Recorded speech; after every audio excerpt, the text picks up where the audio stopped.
Mutinerie est un espace de coworking, donc c'est un espace de travail collaboratif où se retrouvent des freelances et des entrepreneurs pour travailler ensemble. L'idée étant de mutualiser bien sûr des ressources physiques, mais aussi des compétences et des réseaux. Sur 2000 ans, le mode de production principal a été l'artisanat. Et puis à partir de la fin du XVIIIe siècle et le début du XIXe siècle est arrivé donc ce qu'on appelait la révolution industrielle, avec une concentration de plus en plus forte du capital. Et cette division entre le capital et le travail a fait que finalement des travailleurs se sont retrouvés dépossédés de leur outil de production et réunis autour de l'usine, autour de l'outil.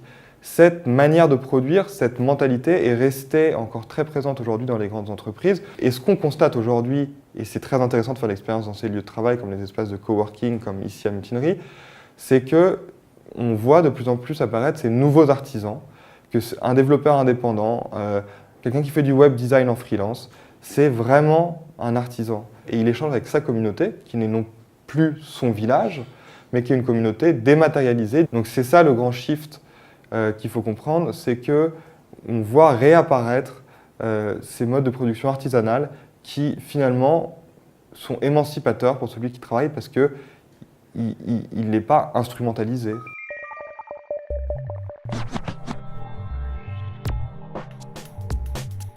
C'est la place du village, c'est la place où tout le monde se retrouve, où il y a des événements, où il y a des commerces. C'est le lieu de vie. La fourrière.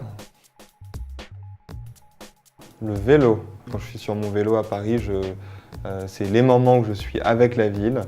On entend des petits morceaux de conversation, on croise des regards, on découvre des bâtiments. Les lieux où on peut se rencontrer, où les citoyens, les habitants de la ville peuvent se rencontrer. C'est ça qui crée une conscience collective de ville.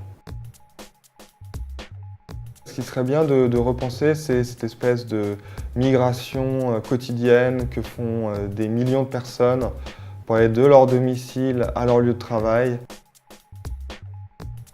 Une sorte de lab qui serait le futur dans la ville. Donc, il y aurait la ville et puis un espace du futur à l'intérieur où les citoyens viendraient expérimenter des choses de manière libre. Voilà, ça serait quelque chose qui serait sûrement intéressant et je trouverais ça particulièrement intéressant et un peu ironique de faire ça dans un parc.